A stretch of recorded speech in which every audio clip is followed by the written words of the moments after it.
kembali lagi, dia tidak akan menerima langsung seseorang yang dari bangsa manusia itu yang kelasnya biasa Gitu ya. kecuali dari orang-orang para pejabat. Gue tadi baca ada yang bilang kalau Dewi Lanjar adalah penjaga bank gaib gitu. Makanya bisa nyambung nggak sih kalau dia punya perhiasan itu dengan bank gaib itu?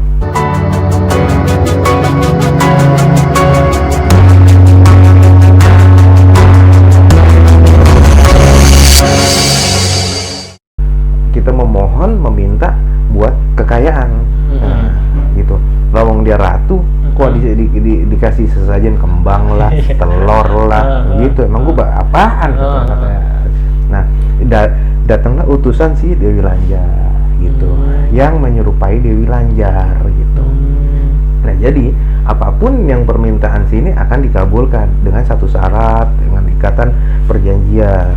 Nah, jadi kalau Dewi Lanjar kalau dikatakan tumpuan manusia-manusia untuk meraih kekayaan secara instan atau disebut dengan pesugihan, dia pun tidak mau dikatakan, gue nggak mau dibilang sebagai apa namanya, tempat orang pesugihan, orang pesugihan. Dia nggak mau juga. Karena apa?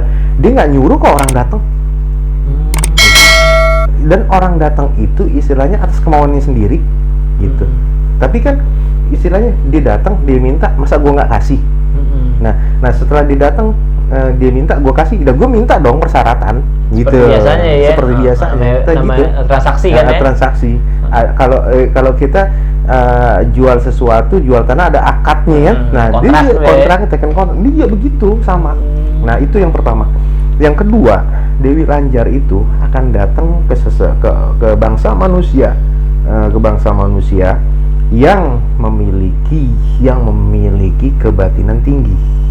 Untuk dia datang dengan maksud dan tujuan satu, menawarkan jasanya.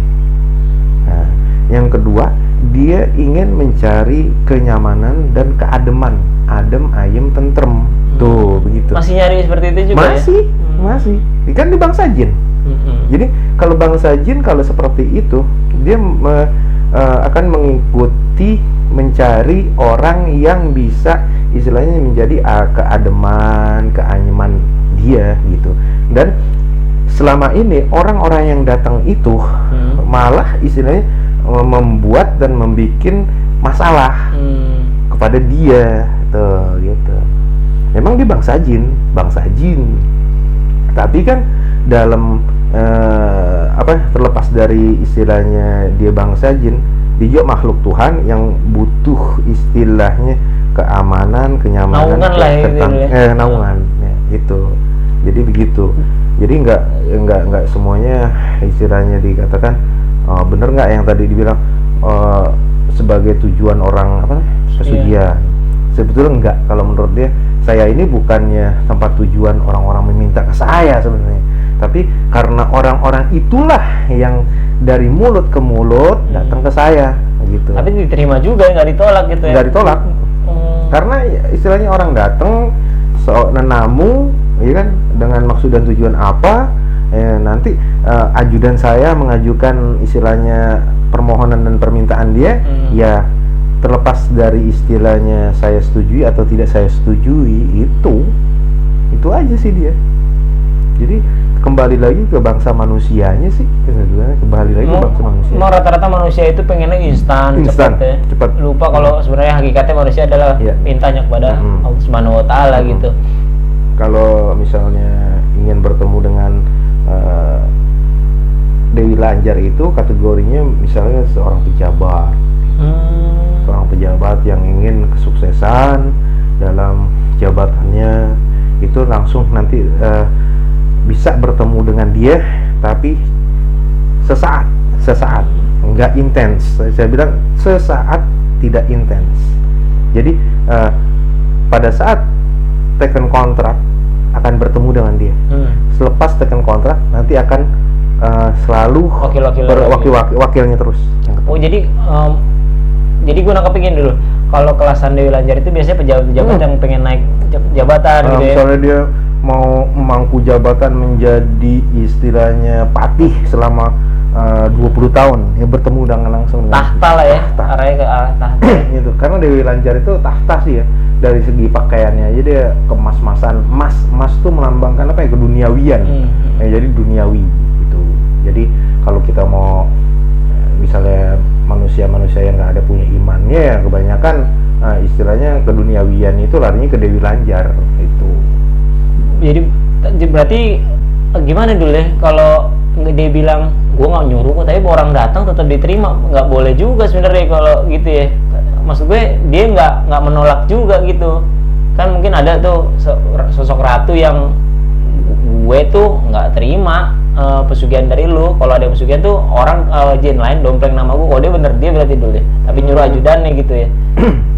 Kebanyakan sih gini loh ya, kalau misalkan bangsa-bangsa makhluk gaib itu sekelas ratu, sekelas penguasa ini, misalnya penguasa Gunung Kawi, penguasa ini, ya itu pada dasarnya menerima tamu-tamu yang datang dari bangsa manusia untuk meminta kekayaan secara instan. Tapi penerimaannya itu tetap ya oleh para penggawanya atau senapati agung kerajaan itu, protokoler juga. Bangsa apa yang minta bertetamu, bangsa manusia ya, wahai ratu, wahai raja kan gitu. Dari kalangan apa? Dari kalangan biasa. Ya udah kamu temui. Itu dia, apapun apa yang hajatnya gitu ya. Apa yang dimintanya nanti tolong sampaikan ke aku. Dia bilang gitu aja udah. Gitu. Nanti istilahnya di ACC atau enggak di ACC dari ratu juga. Misalnya ada penguasa nih dulu, misalnya pejabat datang ke sana, biasanya dikasih laporan apa tuh dulu biasanya sama si Dewi Lanjar ini? Macam-macam nggak sih? Apa berupa batu, apa berupa apa gitu? Soalnya ada juga yang minta batu akik gitu. Kalau gue baca-baca di Google ya, jadi tadi baca artikelnya katanya kalau Dewi Lanjar itu berhubungan mintanya berupa batu, berupa apa gitu macam-macam. Kalau yang lo tahu gimana tuh dulu? Sekarang gini ya, Dewi Lanjar itu tadi kita kembali lagi, dia tidak akan menerima langsung seseorang yang dari bangsa manusia itu yang kelasnya biasa, ya, kecuali dari orang-orang para pejabat. Nah, kalaupun ada yang meminta, wah, gue pengen minta batu akik, ya, atau minta istilahnya anting-antingnya satu, kan gitu. Nah, dengan satu syarat, dia itu harus melakukan ini, gitu. Setelah dia melakukan lakonan itu, nah dia harus mengambil. Nah, dengan waktu-waktu yang tertentu, ya. Misalnya kita minta batu akik dari dia dengan khasiat kekuatan, kewibawaan, dan ditakuti ya, sama orang-orang. Nah, kita harus melakoni misalnya puasa 7 hari, ya kan? Nah, nanti pada saat hari terakhir itu puasa yang hari ke-7, nah itu sebelum buka puasanya dia harus duduk di tepi pantai utara semisalnya setelah azan asar, dan dia harus membawa ini dan itu. Nah, setelah itu nanti dia akan menemui seseorang dari wakilnya ratu atau Dewi Lanjar itu. Nanti berwujud tuh dulu. Nah, ya karena gini loh, jadi puasanya itu untuk mempersiapkan zahir dan batinnya si pelaku yang meminta itu, supaya jangan kaget, jangan shock ada yang ketika ada sosok yang makhluk gaib muncul. Nah, saat makhluk gaib yang muncul itu pun bukan Dewi Lanjar, tetap nanti istilahnya kayak abdi dalamnya gitu, seperti kayak ajudan yang tangan kirinya lah, ajudan tangan kanannya. Dan perlu diingat, perlu dicatat, akiknya ini bukan akik kelas 1 yang dikasih, tapi akik yang kita bisa lihat, yang kita bisa beli, seperti kayak di mana? Rawabening. Jadi akiknya dari dia apa kita bawa ke sana dulu? Ya dari dia lah. Ya, dari dia. Cuman kan perhiasan batu itu di sana begitu kan, di sana ada juga, kan ada juga. Gitulah intinya. Jadi nggak mungkin bangsa-bangsa seperti kayak gitu memberikan suatu benda yang kekuatannya eksklusif, nggak mungkin itu. dia juga butuh power, kan butuh power. Dewi Lanjar juga punya istilahnya senjata pamungkas gitu, nggak istilahnya, walaupun di kelas ratu dia nggak banyak punya gaman. Gaman tuh benda pusaka, jadi nggak banyak juga itu, tapi banyak punya juga benda-benda senjata-senjata pamungkas, tapi nggak banyak gitu. Tapi ketika pejabat atau orang yang udah kontrak itu pasti urusannya dengan nyawa tuh dulu ya? Tetap tuh ya? Tetap ada sekilas kita akan cerita, kita flashback belakang. Pernah ada seorang pejabat tinggi negara itu kepengen punya jabatan yang langgeng. Akhirnya dia taken kontrak sama Dewi Lanjar gitu. Dan atas ritualnya itu ya dia bisa menemui Dewi Lanjar, dan dia harus tapa kumkum. Apa tuh? Tapa kumkum itu berendam di air terjun, kumkum sambil baca merapal suatu ajian yang diberikan, yang dikasih, yang diajarkan oleh Dewi Lanjar itu ke dia. Selama kurang lebih 7 hari 7 malam. Waduh. Gitu. Dan tempatnya juga, itu juga ditentuin tempatnya. Dewi Lanjar, kamu misalkan kamu betapa kumkum di Gunung Kemukus, nanti dicari di situ ada sebuah air terjun, misal grojokan itu. Tuh, jadi kan kalau pengen ketemu Dewi Lanjar aja pertama Dewi Lanjar yang nentuin. Harus orang punya kedudukan tinggi, lakonannya segitu susah. Terus orang dengan gampangnya manggil Dewi Lanjar tuh kayaknya nggak nyambung ya dulu ya. Iya. Dan perantaranya juga yang harus bisa punya daya supranatural yang bisa menembuskan ke Dewi Lanjar. Misalnya saya mau pesugihan nih misalnya, saya gitu pejabat, ya? mau berurusan dengan Dewi Lanjar. Nah, otomatis saya harus nyari dukun yang tarafannya bukan dukun sembarangan. Pendampingnya gitu.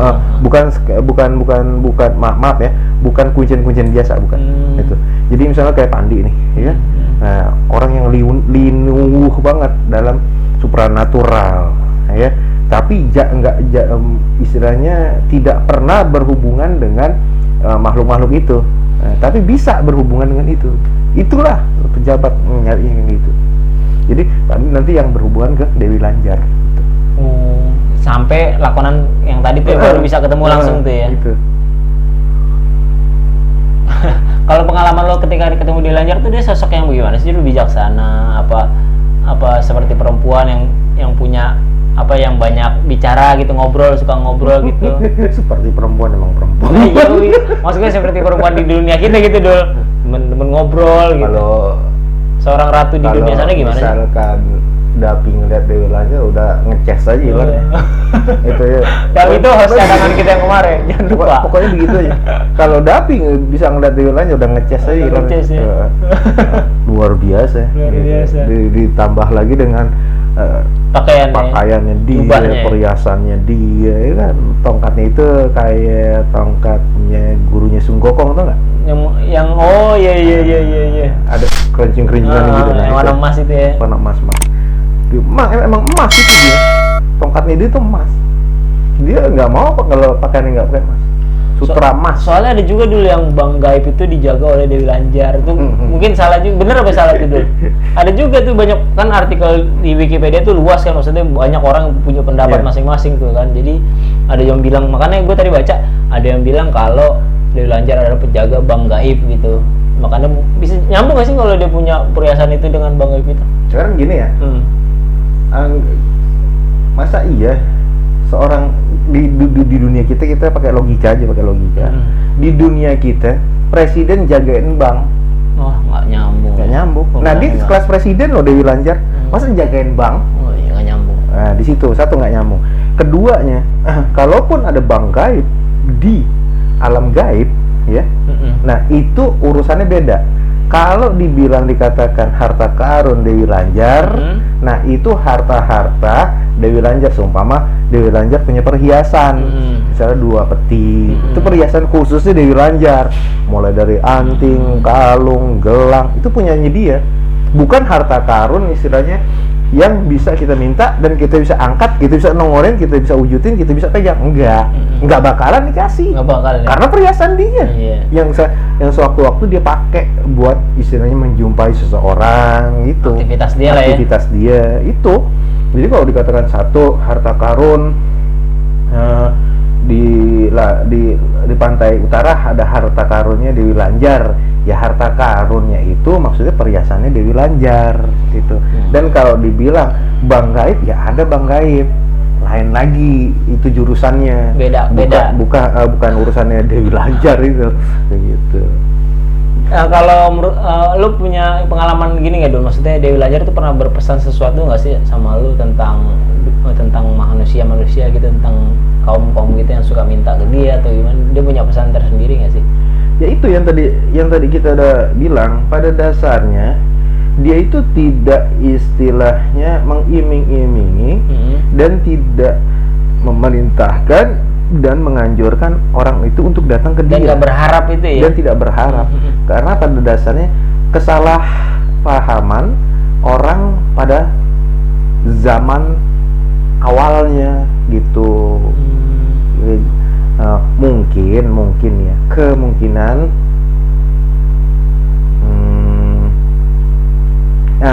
dia pernah pada dulu, zaman dulu banget ya, zaman istilahnya belum ada orang, cuma ada monyet kali. Udah gigit bersih.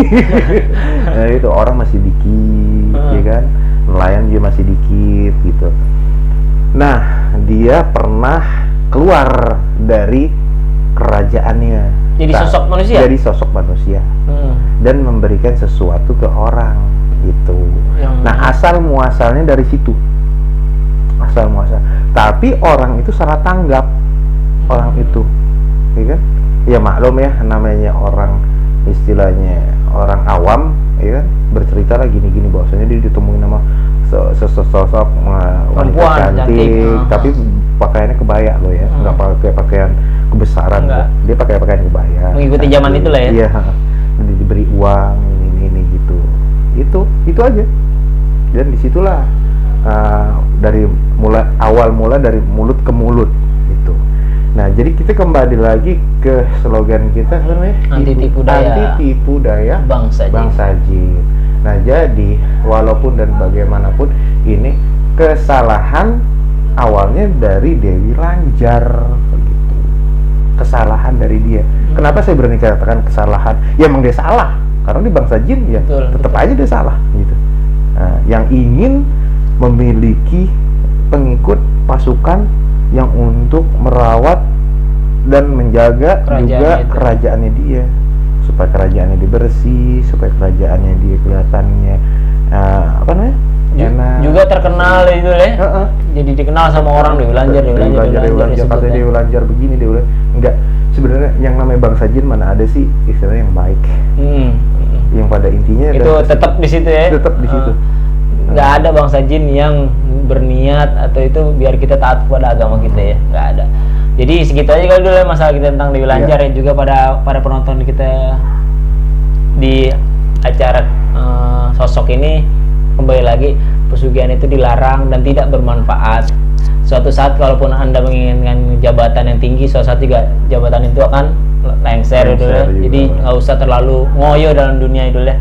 Karena sesungguhnya kita diwajibkan untuk bertakwa hanya kepada Allah Subhanahu wa taala. Sekian dari kami di sosok tentang Dewi Lanjar ini. Saya Fandi, saya Jidul.